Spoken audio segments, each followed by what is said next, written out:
एक छोटे से गांव में रहता था एक युवा लड़का जिसका नाम था राहुल। वह बहुत साहसी था और रोमांच से भरी जिंदगी जीना चाहता था। गांव के पुराने लोग उसे अक्सर एक खंडहर के बारे में बताते थे जो जंगल के बीच में था। कहते थे कि वहां भूत प्रेत रहते हैं और कोई भी वहां जाने की हिम्मत नहीं करता था। राहुल के लिए यह एक चुनौती थी। यात्रा की शुरुआत एक दिन राहुल ने अपने कुछ दोस्तों को साथ लेकर उस खंडहर की ओर निकल पड़ा। जंगल घना और अंधेरा था। जितना आगे बढ़ते गए उतना ही डरावना होता गया।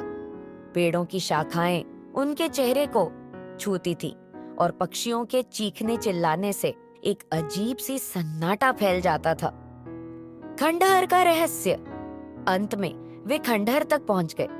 यह एक विशाल पुराना मंदिर था जो समय के साथ ढह गया था। इसके चारों ओर एक अजीब सी सन्नाटा फैल जाता था। सी ऊर्जा महसूस होती थी। राहुल और उसके दोस्तों ने साहस जुटाकर अंदर जाने का फैसला किया। जैसे ही वे अंदर गए, एक ठंडी हवा उनके शरीर में सिहरन पैदा कर दी। अंदर का वातावरण बहुत ही भयानक था। दीवारों पर अजीब अजीब चिन्ह उकेरे हुए थे और मंदिर के बीच में एक विशाल काला पत्थर रखा था। अचानक एक अजीब सी आवाज सुनाई दी। यह आवाज मंदिर के अंदर से आ रही थी। राहुल और उसके दोस्तों ने एक दूसरे की ओर देखा। उनके चेहरे डर से पीले पड़ गए थे।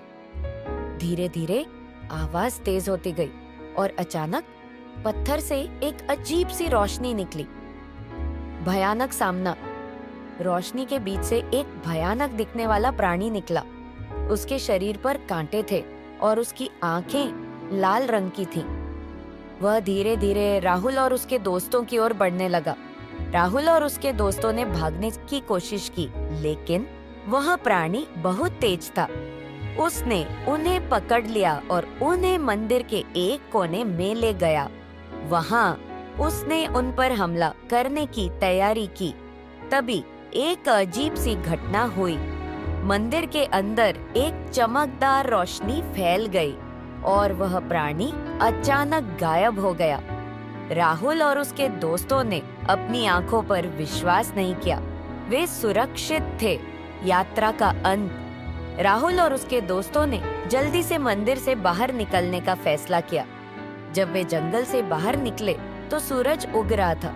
उन्होंने अपनी साहसिक यात्रा के बारे में एक दूसरे को बताया और हंसने लगे। हालांकि उन्हें कभी भी नहीं पता चला कि उस प्राणी का क्या हुआ था। राहुल और उसके दोस्तों ने उस दिन की घटना को कभी नहीं भूला। यह उनके जीवन का सबसे भयानक और रोमांचक अनुभव था।